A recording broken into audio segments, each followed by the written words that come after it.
Yes. At the species level, they failed. Because I told you. 35 years later. Yes. Because it keeps changing shape. I was immunized 4 times with COVID. Why? Because COVID also keeps changing shape. The different names. You immunized 4 times? 4 times, yes. Why? Because when a new species comes, when the COVID changes, they have to develop a virus against, a drug against that, a vaccine against that. Doctor, so I was immunized 0 times. You were immunized 0 times? 0 times. Yes. He's here. This is my child. He was immunized 0 times. We are here living. All my Do you know why? I refuse to immunize my family. Do you know why? No, none has died. Do you know why? This is business. Do you know why? Because the inoculum is not there. No, this is somebody's business. No, the inoculum is not there. You understand? There's no COVID around to infect you. That's why you're surviving. If you went to a hospital that had patients with COVID, you can be sure you I was there. I was covering COVID. I'm a journalist. I was traveling across the entire country, but I was interacting with COVID patients. It never got me. Because you had this, so you are protected. And also, how come people who were initially very okay, once they were vaccinated against COVID-19, some of them died, some of them got very health complications that are very life-threatening. It depends on the whether that is really authorized. You know, it's the World Health Organization to authorize the vaccine to be used. It depends on whether they use the vaccine that was authorized by World Health Organization or not. They could have been inoculated by some. No, they were injected by the Ministry of Health. Even the Ministry of Health itself, the adverts. And in the experience, they were saying you can get side effects. Well, and some of the side effects can be. You always have side effects. Yeah, but you cannot. I cannot come to the hospital. I am sick, and you say this medicine I'm going to inject you. Among the side effects is you can even die, or you can even become lame. When I came walking on my 2 legs, and then you say I've given you medicine. No, you're talking of I think just imagination. I don't think what you're talking of is. I have people who died. Sabe. The Pan-African Pyramid with the speaker Andrew Irumba Katsabe. This is a Free Your Mind lecture series, and this afternoon I'm privileged for the first time to host another comrade Dr. Valentine Aritua. Dr. Valentine Aritua is a plant scientist. Am I correct? Yeah. You're welcome, Dr. Aritua. Yeah. So let's begin from who Dr. Arua is. Yes. So who are you? Let's just start from the highest level. After HSC, I joined Makerere. I have not yet gone to education. I'm just trying to look at who is this man, where does he come from? Oh, I see. Who is In terms of the village, I'm a Ugandan. Ugandan? I come from Arua. Arua? Yeah. Huh? What is the village? The village is Arevo. Arevo? Yeah. Hey, Arevo. Yeah. Who is the MP of that area? Who is the MP of that area? Arevo. That MP, what is, I forgot his name. You know, I've been in US. So. Hey, you've been in US? Yes. When did you leave for US? I went to US in 2005. I've been going to from. Going and come back. So the last time was 2005, 2015. Then I came back. So you were a Ugandan from Arua? Yes. Okay, now that one I get it. Yeah. Now let's go to the professional side of Mr. Arua. Yeah. So after S6, I joined Makerere and I did agriculture. agriculture. Yeah, and I specialize. Agriculture. You can be agri-economist or soil scientist. So, but for me, I decided to be a crop scientist. Crop scientist. Yes. So I specialize in crop science at my career, at bachelor's level. So immediately after finishing bachelor's level, I got a scholarship and did my MSc. Now this time in crop protection.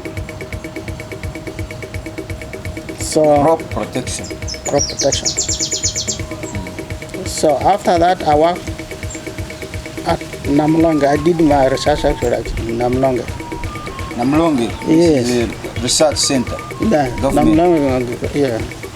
It is now National Crop Resources Institute. Yeah. Now, after that, I worked briefly because my funding came from the international organization under one of these UN research organizations called SHIP, International Center for Potato. It is actually in Spanish, Center International Potato. International. Yeah. So I worked briefly on viruses of sweet potato. The what? Viruses. Viruses? Yes. On sweet potato? On sweet potato. Very good. So at the training level, actually I'm trained as a plant virologist. Plant? Virologist. Virologist, huh? Yeah. So I went to do my PhD research in German. Yeah. Yeah. From Arua to German? From a career to German. Yes. From Namlonge. Arua is in German now. Yeah. Yes. I went to German. That's how education does. Federal Institute for Cultivated Plants, Institute for Pathogen Diagnostics. That's identifying pathogens, identifying diseases, causes of diseases. In plants? In plants. That is the institute where I went. So I did my research there for 2 years. I came back and got my PhD from a career. So after getting the PhD, I was employed by NARO, National Agricultural Research Organization. Where were you based now? In Namlonge. Namlonge. Then it was called Namlonge Research Institute. So I was employed as a molecular biologist. Biologist. And plant pathologist. Okay. Molecular biologist, as in we look at the molecular level of the pathogens, as well as the plants. And so then there came the banana bacteria wilt. Banana bacteria wilt? Yes. You remember banana bacteria wilt in the early 2000s? Well. So NARO sent me to UK. United Kingdom? Yes. To identify the cause of the bacteria, of the disease. But the disease has attacked our bananas in Uganda. Yes. You're going to UK to identify the cause? Yes. To use advanced methods. So you took samples?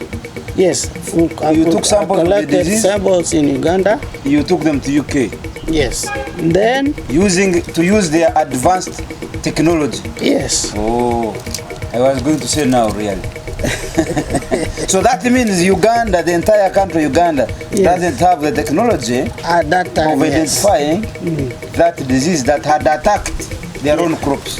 And then I was also one of the first to be trained in that field. So NARO sent me to UK to identify the cause. So when I used the advanced methods, I used several methods.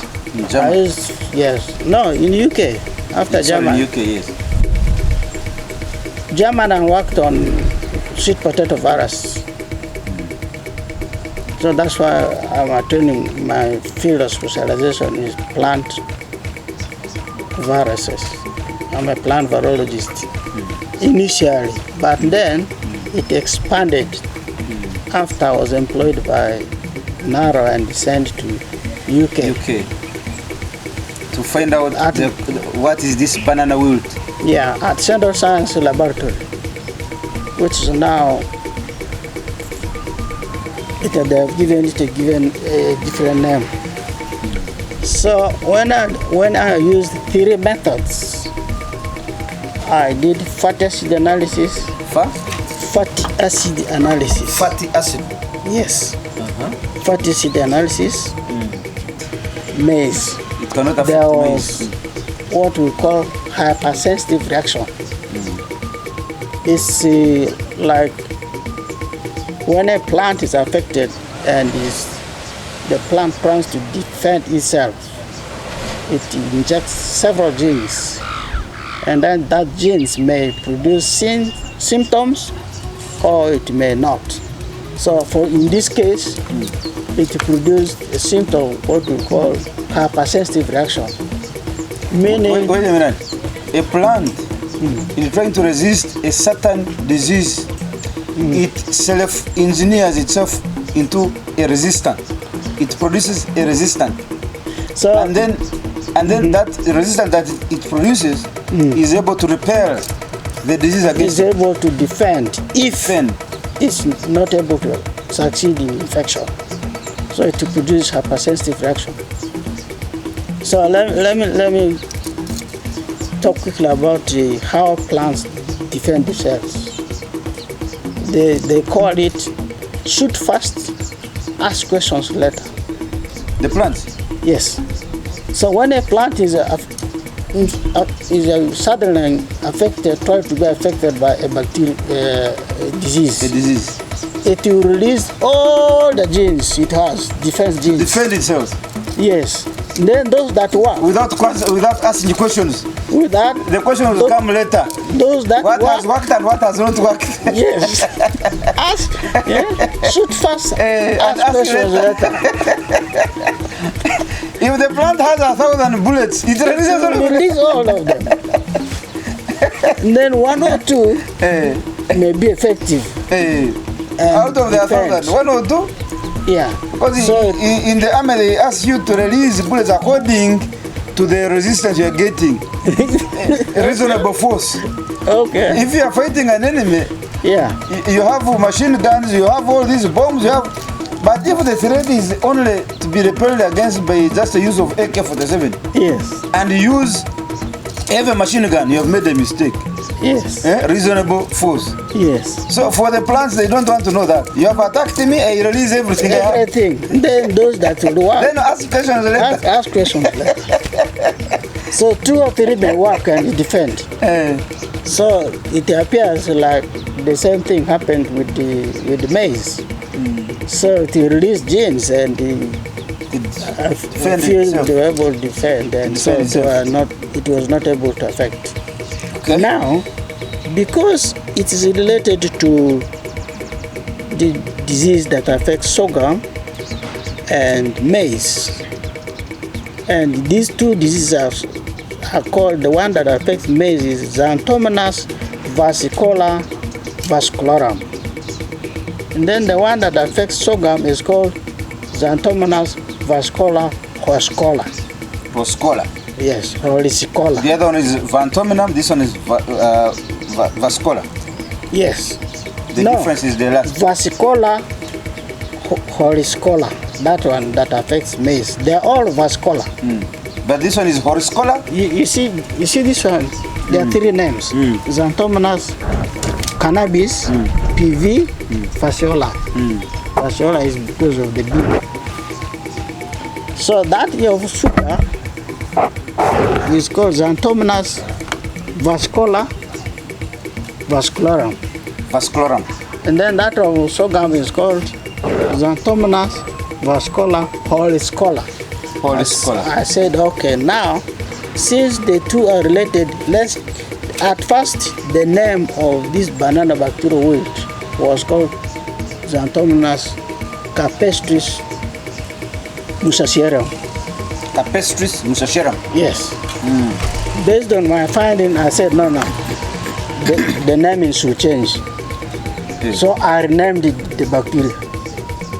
Hey, you're the one who renamed it? I renamed this banana bacteria. You have the power to rename a disease? Yes, I suggested that based on my research, the name of this bacteria should be called now Xanthomonas vascular PV musacearum. As a bacteria? Yes. So I published a paper on it, and then that was taken up by International Committee of Taxonomy of Bacteria. So now they accepted the name. So if you are the one who found out that. Yes. So now, if I'm in Uganda here, I discover a disease. Yes. Whose authority is it to name it, to give it a name? Is it me who has found out or has discovered the disease? You can suggest a name, but it has to be accepted by the authority, like for bacteria, International Committee of Taxonomy of Bacteria. Then that one of like of virus, there's also International Committee of Taxonomy of viruses. So you can suggest a name, they have to approve it or reject it. Where are they headquartered? Where are they? In US. You have to go to US? No. You publish a paper. Yes, what I'm saying is, yes, literally, it is US to name a disease or a virus.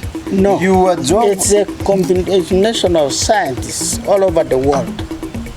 But sitting in the US? Headquarters is in US? No, they are seated in the various countries they are.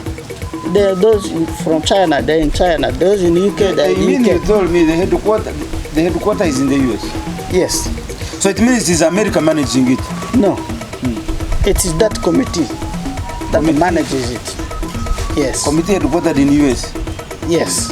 But the membership is from all over the world. All big scientists who are members, who are allowed to belong to that committee. So I changed the name from Xanthomonas campestris to Xanthomonas vascular PV musacearum. So they have accepted it. When was this? They just accepted it recently, although I did the suggestion 10 years ago, but they accepted it. You did 10 years ago, they just accepted it recently? Recently, yes. Which year did they accept? That should be for, this is 2025. It should be they approved 4 years recently. 4 years, unless I see my publications. So now, between the time when you suggested, and because you said you suggested 10 years ago, to the time they approved it, between that period, what was the disease called? They started using the name I suggested. Some people started using the name I suggested. Actually, everyone started using. Yes. Oh, this approval is just formal? Formal, okay. Just to formalize it. Okay. Yes. I get you. Yeah, so and then I got a postdoc at Kansas State University. Kansas State University. And it was a 1-year project. Actually, we just had gone for a workshop. So I just saw an advert for a job. So I went straight to the professor. I asked her, I'm interested in this position. She just asked me, prove that you are able to do the work. Yes, so I of course I proved. But before that, after I suggested the name and found this bacteria is related to that one that infects maize and sorghum. So a project was developed to go and get the complete genome sequence. The complete genome sequence of the bacteria, comparing the two. That one of maize and the banana. And so I was, no, because the closest was banana. So I was called to go and participate in the analysis of the sequence in the UK. So I told this lady that I have a 5-year contract already in the UK, so I may not take this position until after 5 months. 5 months. Yeah, so she said, okay, that's fine. So now, the method that was used to try to get the genome or compare the genome of the two bacteria is called next generation sequencing. Next generation sequencing? Yes. Is now the most modern method to identify or sequence the genome of any organism. By the way, they have used it to sequence the genome of the late Archbishop of South Africa. What is his name? The late Archbishop of South Africa. This popular. Yes, he's called who? Remind me. Archbishop of South Africa. He's a peace maker. Yes. He's a peace icon. I'm forgetting him. He's called who? I will remember. Go ahead. I will remember it. Now you remember the human genome has been sequenced. It took 10 years using the first method that I used, the PCR method. It took 10 years to assemble the whole genome of the human being, the first genome. But now using this next generation sequencing is now easy because it generates. That must be Desmond Tutu. Desmond Tutu, yes, yeah, correct. His genome has been sequenced. It is deposited at the genome database. So what does that mean when you say his genome has been posted? What does that mean? You see, you sequence the genome and you have to deposit it so that, you see, that's how I identified that this one, banana one, is related to sorghum and bacteria because there's a depository place in this world. They are three. In US, in Europe, and in Japan. So once you sequence something, you send the sequence to any of the two, any of the three rather. They are all linked. So once you send to one, it's automatically sent to the other. Yes. So it is now used to compare the genome sequences of anything. In this, are you saying that Desmond Tutu died of a certain uncommon strange disease? No. That he needed to do some research on? His was just an old age. He didn't die of any infection. It was old age. But he allowed his genome sequence to be produced. And in US now, the slaves are using sequencing their genome, just a small part, and they compare so that they know, yes, where their great parents originated from, were pulled from. Was it from South Africa? Was it from Tanzania? Yes, now that's why. Find out, say your great grand came from Uganda, you got Cameroon. Yes. That's how they are finding out. Yes, that's how they are using it. Okay, now, so I finished the project in Kansas State University, and then again there was a job I saw at Kansas State at the University of Florida. So I decided, I'm like, now this project has ended. Should I come to Uganda or I just get another job in US? So it was a Sunday. I just saw a job advert. I prepared my application and I sent it to the professor in Kansas State University. No, University of Florida, sorry. So within 10 minutes, he called me. He asked me, when are you ready to come? Hey! Yes. In 10 minutes? Within 10 minutes after I sent the application, he called me. He said, when are you ready to come? I said, I'm ready to come in October. It was towards the end of, because my project was ending towards the end of September. So immediately, I went to University of Florida. So most of my time in US, I spent in University of Florida. Now, a postdoc is supposed to be a full year. You have to only work in that university for 4 years. So that will give way for others to also, to do the postdoc. So my postdoc in US was ending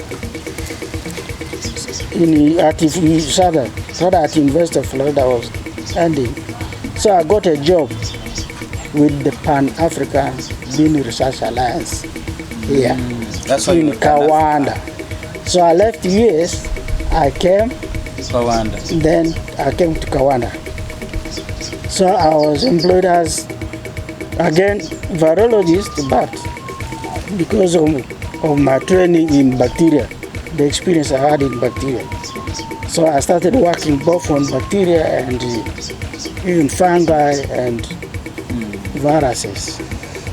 Okay. So that was it. Dr. Valentine, is there a specific, because now from all the knowledge and experience and skills that you've got, is there a specific disease or bacteria that you discovered yourself using your brain? Yes, that's it. So now when I was working with Pan-African Bean Research Alliance based in Kawanda, so it was a strange disease that attacked beans in Rwanda. It was in Nyagatara? It was in Nyagatara. I was in Nyagatara in January. Oh! I was in Nyagatara in January. That's where the new disease that affected the... And they have a fantastic road network, fantastic hospital, the referral hospital. Yes. I was there. Yeah, so I went, they took me to that place where the disease had affected the bacteria. Or rather, the disease had affected the common beans. The beans. Yes, and then it was towards almost, the common beans was getting, extinct. Dried, yeah. It was. So, but I was able to go to a lady who had still the symptoms of the disease, and the beans were still fresh. So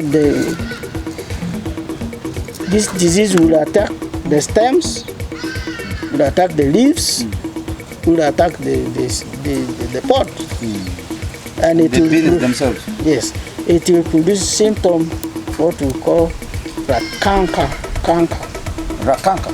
Canker-like symptom, canker. And it's canker because at the University of Florida, there's a disease of citrus. At the University of Florida, I worked on diseases of citrus. It was then a new disease also, which is called citrus greening disease. Citrus greening? Yes. It makes the citrus mature before it is actually mature. It ripens before. Yes. So you find some parts are ripe, others are not ripe. not ripe. It's yellow, it's green. It's Yeah. there. Some patches are green, some patches are yellow. Yes. Yeah. It has been forced to ripen. Citrus greening. So that's a disease. Yeah, it's called citrus greening. But because it was initially identified in China, Chinese decided to give it the local name Hong Long Bean. Hong Long Bean. Yes. Instead they dropped it, the citrus greening, and now it is called Hong Long Bean. But there's another disease, bacterial disease, which produces canker-like symptoms. Canker. Canker-like. The other one was canker. It's canker. like, This is canker-like. have you ever seen someone who has you remember in the Bible, the sister of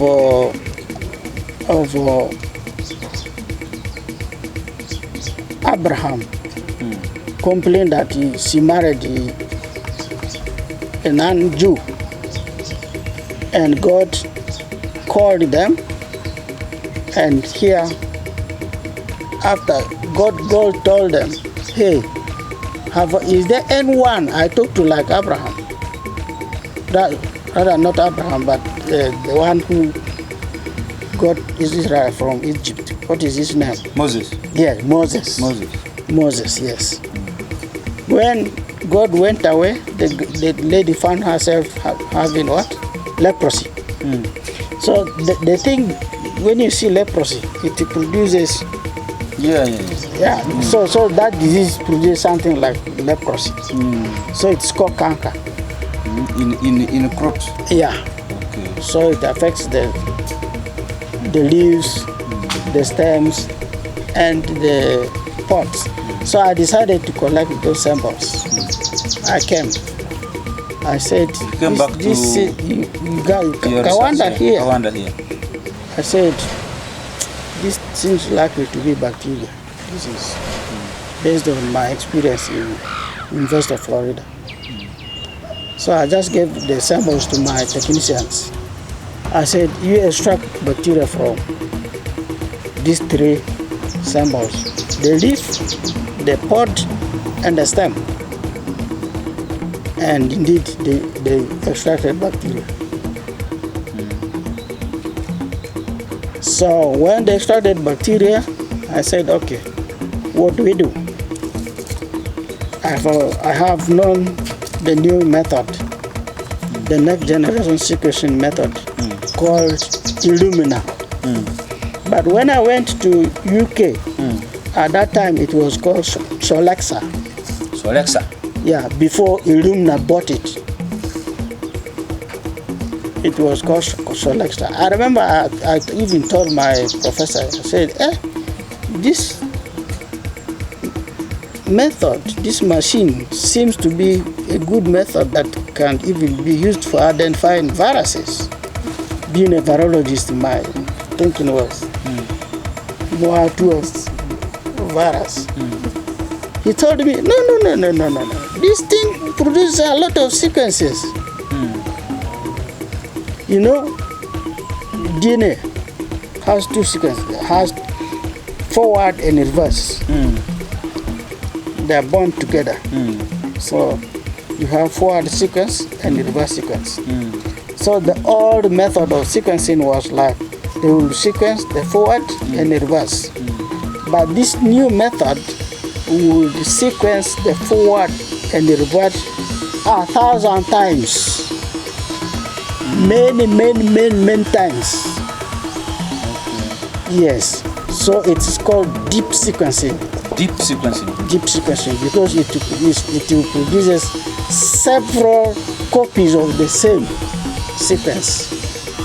And then you analyze. I said, okay, since I don't know what this bacteria is, I send it to UK. Your former workplace? No. Another university of Exeter. I had also gone there to work just briefly. When I went to analyze the banana bacterial weight.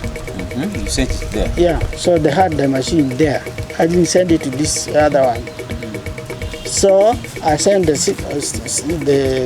extracted the DNA. This is bacteria? We send it. No, yeah, it was bacteria. I didn't know what it is, so we extracted the DNA. You call it DNA from the plant? DNA. DNA. Every living organism has a DNA. Yeah. That's why they do fingerprinting. When you talk of this, what's it called? The Interpol. Interpol. When they do your fingerprinting, what do they do? DNA. Yes. They analyze your DNA. So the plants also have DNA? Yes.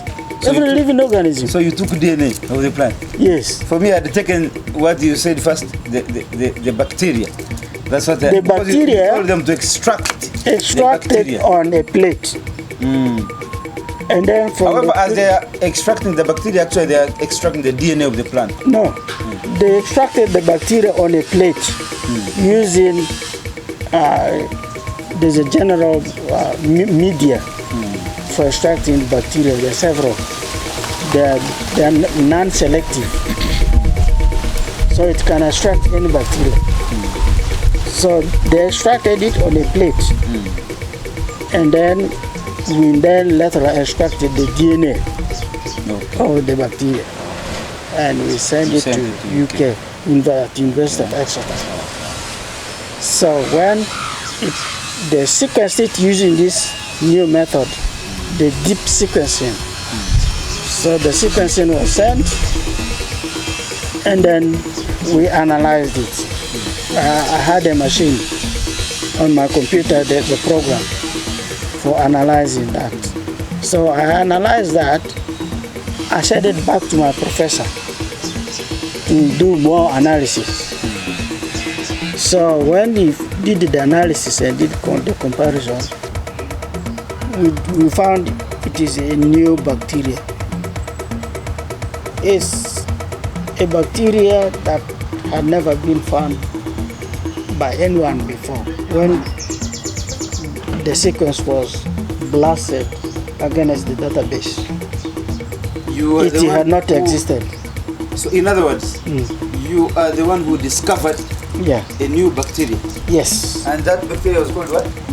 Now, it is called, they have now given it a name, Xanthomonas cannabis PV fascioli. Fasciola is the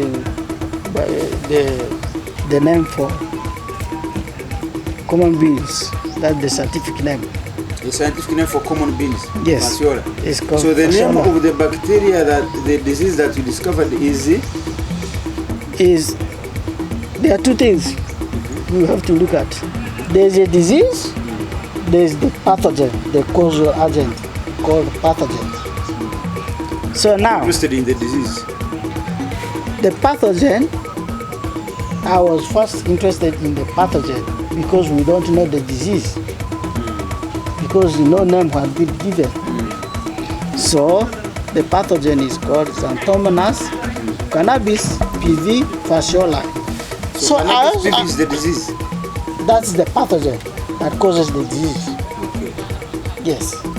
So why are they calling cannabis relates to weed, marijuana?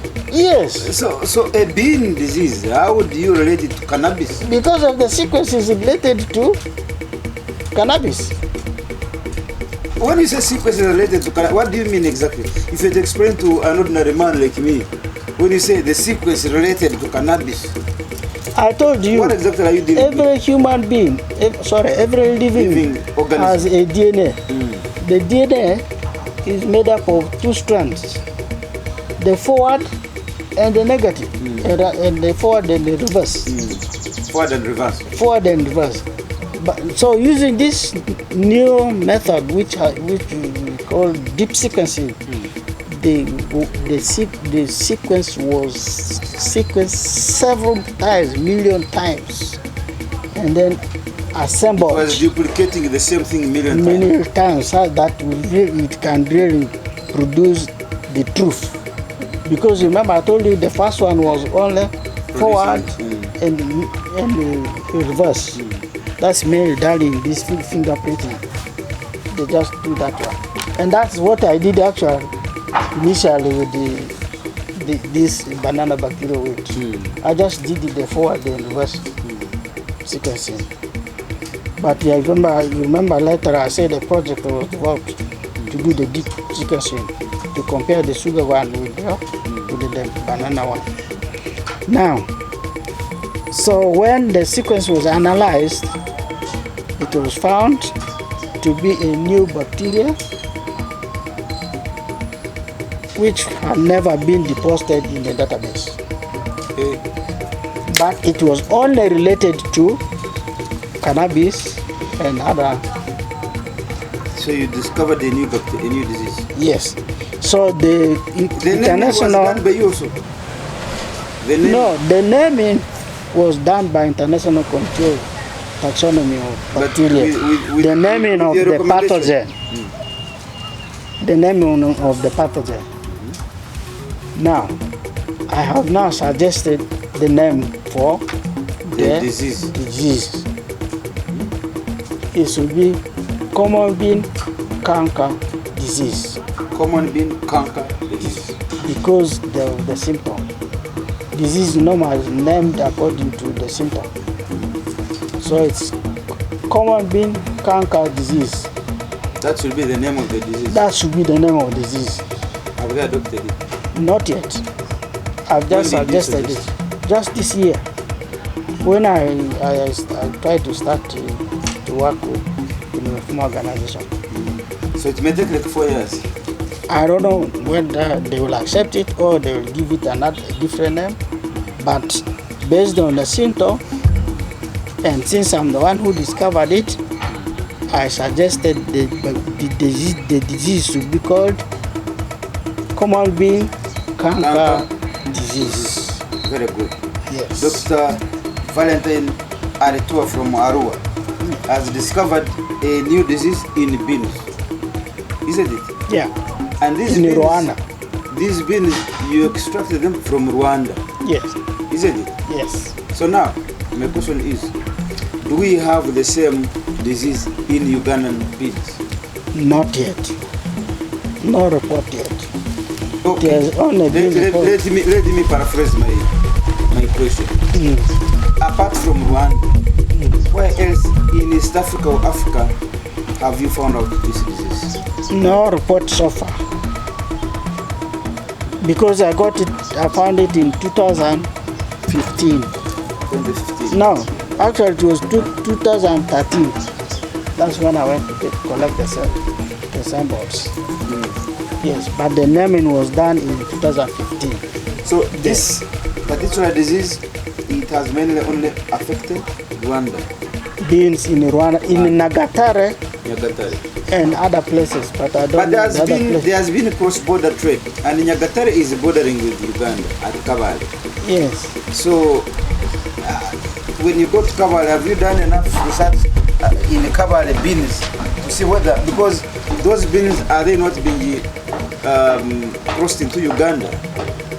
You remember I told you I went to US in 2015.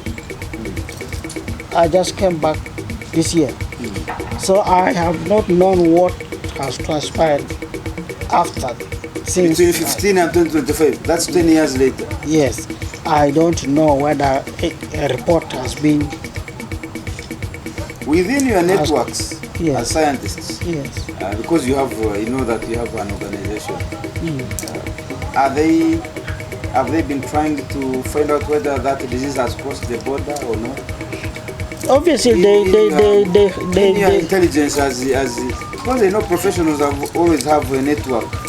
Definitely, if they found it, yes, they would have reported. So, but so far, there's no report. So, what is strange is, it looks like this disease just suddenly appeared in that place and has not appeared again. And it has not.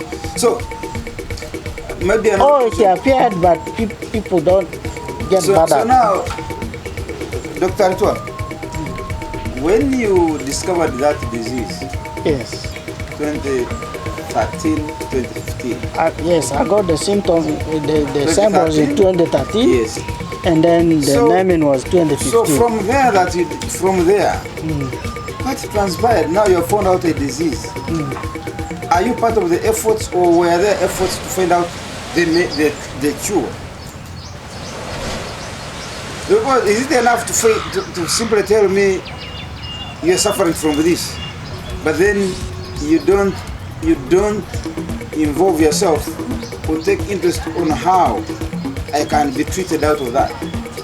So now, I told you, I went to US in 2015. That you said already. So now I don't know what the Rwandese government did after the disease emerged. So most likely there should be some breeding. But to do breeding, the pathogen must be there. Because then you infect several other beings and you find one which may be resistant. Okay, now, in your networks, yes, it has never come into your mind that you needed to follow up and find out whether the disease you discovered, they have got a cure for it. That will be now the time, if I continue with this job, now go back to Rwanda.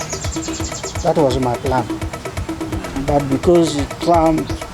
So the disease could be there destroying people's crops when you actually discovered it, and now you and your research fellows are reluctant on using that research to find out the medicine for the cure. I think they will quickly act. They will develop resistance if the disease emerged. To me, it looks like the disease has not emerged again, or it emerged on someone's farm, and of course when the beans dried up. My other question, Dr. Valentine. Yeah. Although the world tries to hide these facts, but AIDS is somebody's project. Somebody created a disease called AIDS. No. Yeah. Let me correct you. Let me finish. Okay. Somebody created Ebola. Somebody recently created COVID-19. These are somebody's projects. They have created the patents for them. You cannot create a patent. You cannot claim that this is mine when you don't have ownership rights. When you're not the author. When you say this is my book, yeah, it means you are the author. Yeah. When you say this is my song, yeah, and you patent it with your rights, it means you are the author of the song. You have rights to the song. Yeah. Somebody went and patented AIDS. Somebody patented COVID-19. Somebody patented Ebola. It means that you know the source of this disease, so it is yours. If there is any money coming to it, or any solution coming to it, you must be involved. That ideally, that could be the thing. Ideally, what could be is a word is given to me. So if you allowed me to finish my question was, if somebody who created AIDS and Ebola and so on got their patents for their creation, have you? Let me correct you. Have you also tried to? Let me correct you there. I'm a plant virologist. I'm not a human virologist or a human doctor. Yes, that thing. I'm a plant virologist. Yes. And viruses, whether human, whether plant, tend to have similar sequences. Right?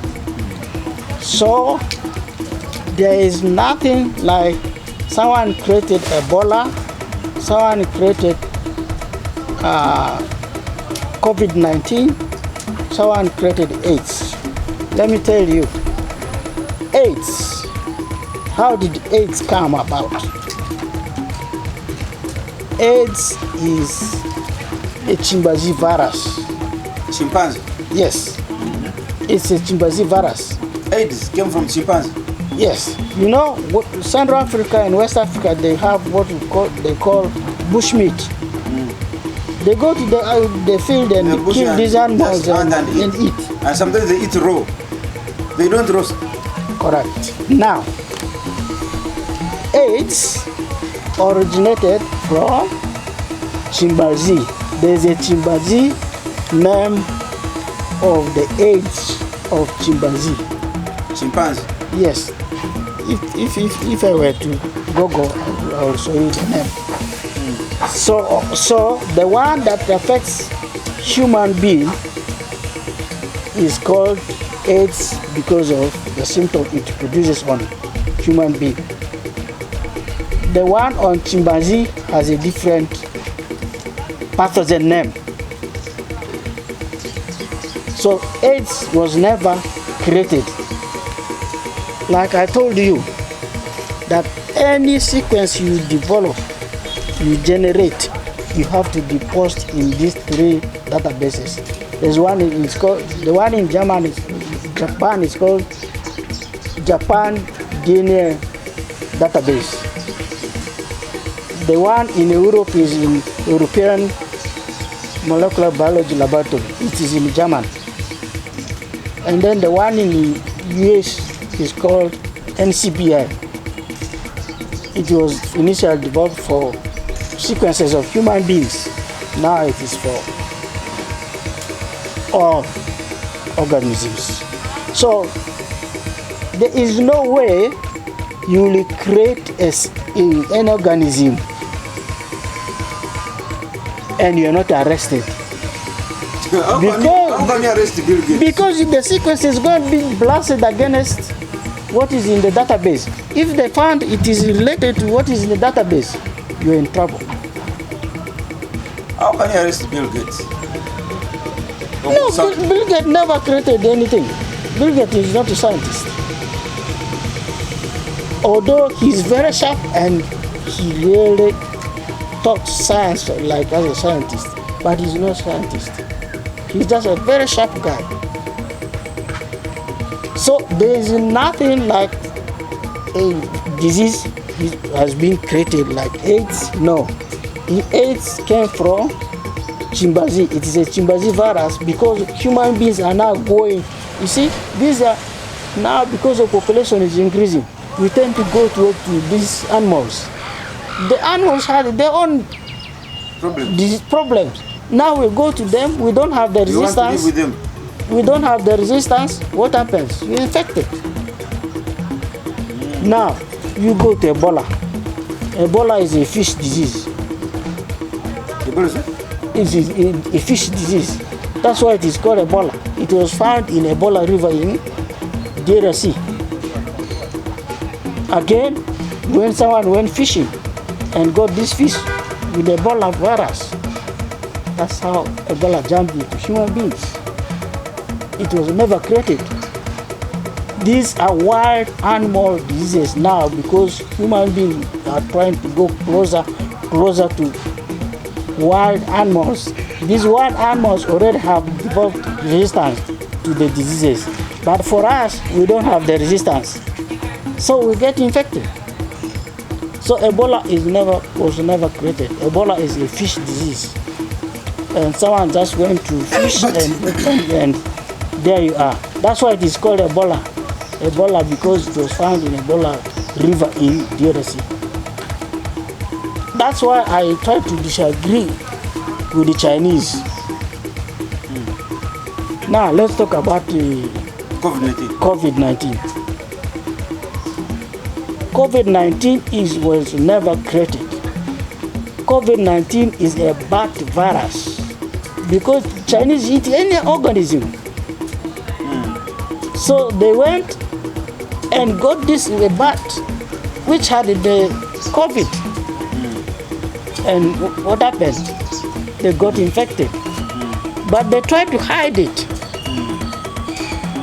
But of course the sequence showed that it is it. Because you remember the respiratory virus which was in Mexico, which was discovered in Mexico. I don't know where at that time we traveled. At the airport we used to be, they will first check temperature before you allowed in. We used to travel because of that. So this Ebola is COVID-19 because why is it called COVID-19? Because it is COVID means coronavirus. This is just a abbreviation for. And it was discovered in 2019. That's why it is called Coronavirus. Actual COVID is called respiratory virus 2. The first one was discovered in Mexico. So this one belongs to the same group as that in Mexico. Number 2 now. So it is in the group of called COVID, coronaviruses. Let me give you an example of AIDS. AIDS. Why do you think they give people? What is the name of the drug they give to people who have AIDS? ARVs. Yes. ARVs. Yes. That is ARVs, because that's the group to which AIDS belongs. So they didn't find. Why haven't they found a drug for AIDS? It's because AIDS keeps changing shape. Then the drug should also keep changing shape. Now, Dr. SBC is here. For many donkey years, these guys have found ARVs that calms down the disease. ARV means retroviruses. Yeah. So AIDS belongs to retroviruses. But how come they found something that can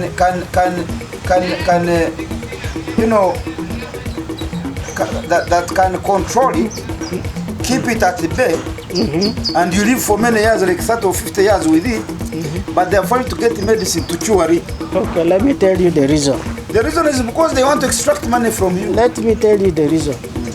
Do you know how drugs are developed? Drugs are developed using a system called lock and key. Lock and key. So now they look at the genome and they look at the protein produced by that Genome. pathogen, for example, Yes, from the sequence.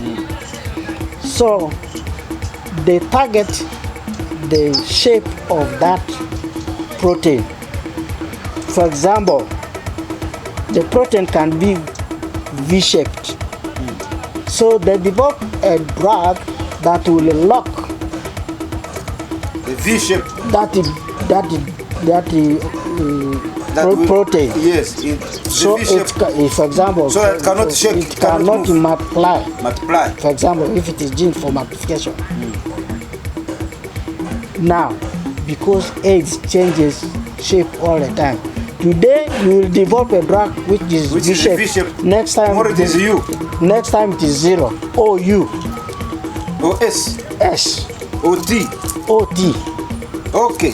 So that is the reason why. If that is true, doctor, how come they have found out ARV? Let me now come to that. So I told you, AIDS belongs to a group of viruses called retroviruses. Right? Retroviruses, yes. Retroviruses, like corona, this corona 19. That's coronavirus. Because they belong to that group, coronaviruses. AIDS belongs to a group called retroviruses. Now, what they did was to develop a drug against a group of retroviruses, not targeting particularly AIDS, because AIDS has that problem of changing shape. So they developed a drug against the group to which AIDS belongs. That's why it is called ARVs. Yeah, that's why it is called ARVs. So you get it? Yeah. ARVs because they failed to develop one against targeting AIDS specifically because of the way the AIDS changes shape. So they had to develop a drug against the genus. That group is called genus, to which AIDS belongs, because that one does not change much. It's just like I told you, cannabis, or for the banana now, Vascola. So they will develop a drug for Vascola, not Musasiera. Yes. So they will develop a drug for Vascola. Then that will treat what? The banana bacteria will. So they develop a drug against the group to which AIDS belongs, retroviruses. So that's why it is called ARVs. So doctor, you're saying, Dr. Valentine, you're saying, AIDS has been here for more than, I think, 40 years or 30 years. Yes. So up to now, because this particular virus, AIDS, keeps changing shape. Yeah. Up to now, you are scientists, you are doctors for the last 35 years or so across the world. Yes. They have never found a solution that can create a solution that will deal with a virus in whichever form. Whether you have come in the shape of V or C or T or 0 or Z. They have never. They have done that. They have done that. They have done that, but they have failed. They failed because you develop one which has a protein which is looks a V-shaped protein. Next time it's spreading the same thing. Protein. So just say yes. So they failed. So the only thing they did was to because the virus keeps changing shape. Today is V, tomorrow is U, the other day is T. For the last 35 years, all the doctors in the world, scientists, including you have failed. No, me, I'm not a medical doctor. I'm a doctor. Your colleagues from a different body have failed. Yes, because of that reason. But they have managed to get ARVs that can deal and come down that particular AIDS virus to keep at bay. Yes, because that you can live with that virus for the next 30 years. Yes. You don't die, nothing changes, but you keep on a drug whereby every day you take a tablet, and that tablet every day, in other words, they collect around 30,000 from you every day. So in a month, they collect in a year, in 30 years. Then when they have managed to extract enough money from you, you die. So how do they extract the money? Because you literally live on their mercy. They have created ARVs tablets that keeps your virus at bay. Those days, once you got AIDS, you would die in a few years. Yeah. Now you can live for 50 years, but only if you take their ARVs. So the point I'm saying is, those very good, well knowledgeable scientists have failed to get a cure on the basis that the virus keeps changing shape. Yes, that's but they have managed to get ARV that deals with a virus that keeps changing shape. No. Yes. No. Yes. Because the virus keeps changing shape. However much it changes shape. No, let me finish. Let me finish. However much the disease keeps changing shape, they give you the same ARV that deals with it, and it will keep at bay for the next 30 years. Okay, let me tell you the naming, how the names are given. You have species. Yes. You have the genus. You even have species you in have animals, the family. We have species in birds, we have species in the plants, we have species in the medicine. How different? Now the thing is, here it is. So you have species, you have genus, you have the family. Yes. Now, ideally, a drug is developed against the species, right? Because AIDS species keeps changing, they failed. So they went to the second level, genus, which is then now the retroviruses, because that does not change much. That does not change. So that's why they developed antiretroviruses. ARV. Using the genus, not the species, because the species keeps changing. I get you. I'm with you. Yeah.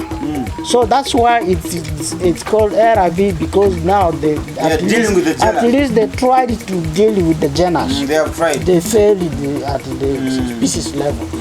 That's why there's only drug for the genus. That drug is not targeting a species as for the sake as such. It's actually targeting dealing the with genus. So it's dealing with the genus. It's dealing with generality. Yes. Any disease that falls under this category. That group. This group. Yes. So they have failed to get a cure for a particular. Yes. At the species level they failed. Because I told you. 35 years later. Yes. Because it keeps changing shape. I was immunized 4 times with COVID. Why? Because COVID also keeps changing shape. The different names. You immunized 4 remember? times? 4 times, yes. Why? Because when a new species comes, when the COVID changes, they have to develop a virus against, a drug against that, a vaccine against that. Doctor, so I was immunized 0 times. You were immunized 0 times? 0 times. Yes. He's here. This is my child. He was immunized 0 times. We are here living. All my Do you know why? I refuse to immunize my family. Do you know why? No, none has died. Do you know why? This is business. Do you know why? Because the inoculum is not there. No, this is somebody's business. No, the inoculum is not there. You understand? There's no COVID around to infect you. That's why you're surviving. If you went to a hospital that had patients with COVID, you can be sure you get COVID. I was there. I was covering COVID. I'm a journalist. I was traveling across the entire country. But I was interacting with COVID patients. It never got me. Because you had this, so you are protected. And also, how come people who were initially very okay, once they were vaccinated against COVID-19, some of them died, some of them got very health complications that are very life-threatening. It depends on the whether that is really authorized. You know, it's the World Health Organization to authorize the vaccine to be used. It depends on whether they use the vaccine that was authorized by World Health Organization or not. They could have been inoculated by some. No, they were injected by the Ministry of Health. Even the Ministry of Health itself, the adverts. And in the expression they were saying you can get side effects. Well, and some of the side effects can be. You always have side effects. Yeah, but you cannot. I cannot come to the hospital. I am sick, and you say this medicine I'm going to inject you. Among the side effects is you can even die, or you can even become lame. When I came walking on my 2 legs, and then you say I've given you medicine. No, you're talking of I think just imagination. I don't think what you're talking of is. I have people who died out of this vaccination, my friend. No, it depends on which vaccine. There are several vaccines. But the vaccines, there are about 4 vaccines that were approved by World Health Organization. If you use those vaccines, there's no way you are going to die.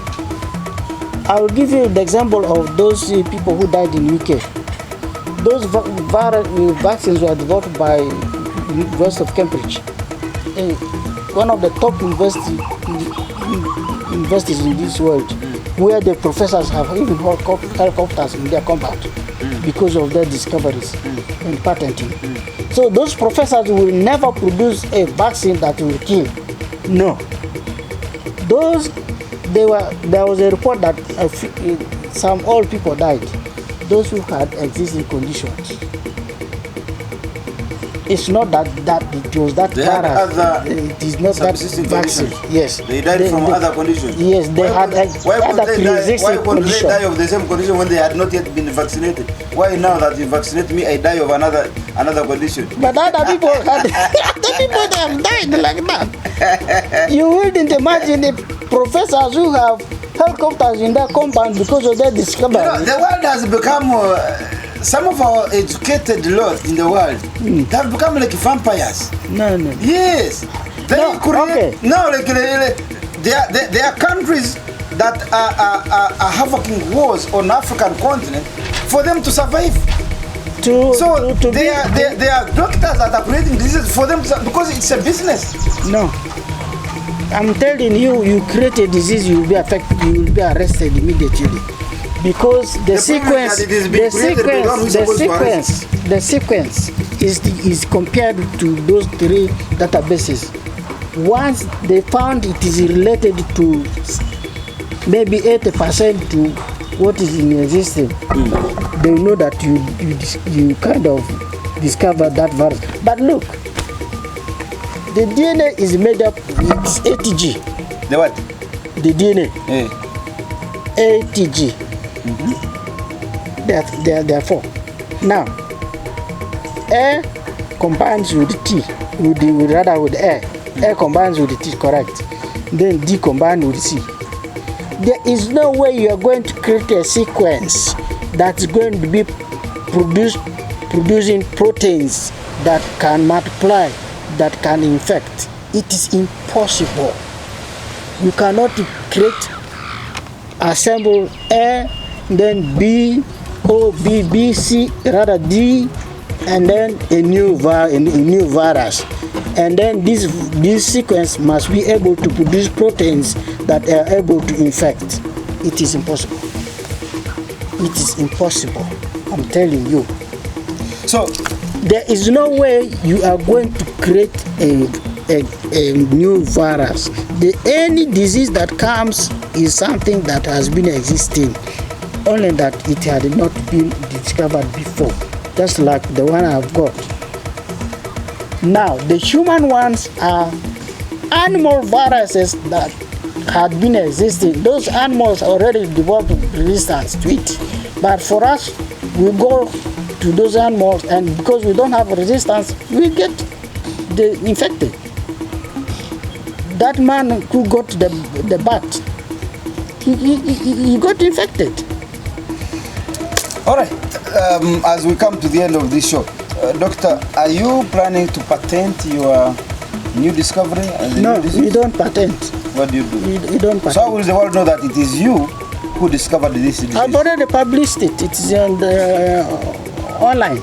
It's there. As a publisher? Yeah. That's all you get? That's all you get? That's all I get. Ideally, if for example, if I was in Rwanda, the president would award me something. But now, if it was here, but now the world does not recognize you and even award you or even give you, because you told me some of your fellow scientists in America and UK, they park helicopters in their backyard because they discovered something. Those ones discovered something, not necessarily disease based on diseases. Yeah, they discover other things. Yes. Sure, like you have other technical things. Yes, like you have discovered something and they patent it. But the country Uganda, the country Rwanda, was a problem you took up to the UK level, and the world at large has not found something to be at least given to you to appreciate your efforts. If I was a Rwandese, definitely Kagame would give me award. Or if our president, if this thing went to the president and he feels President of Uganda, this is a Ugandan who discovered this. No, if the president of Uganda knew that I discovered this and feels I need a award, he will give me.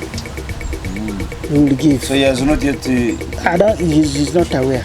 Not aware. He's not aware. Well, Mr. President, if you are listening to me and you are watching, here is a Ugandan from Arua called Dr. Valentine Arua. He discovered a disease.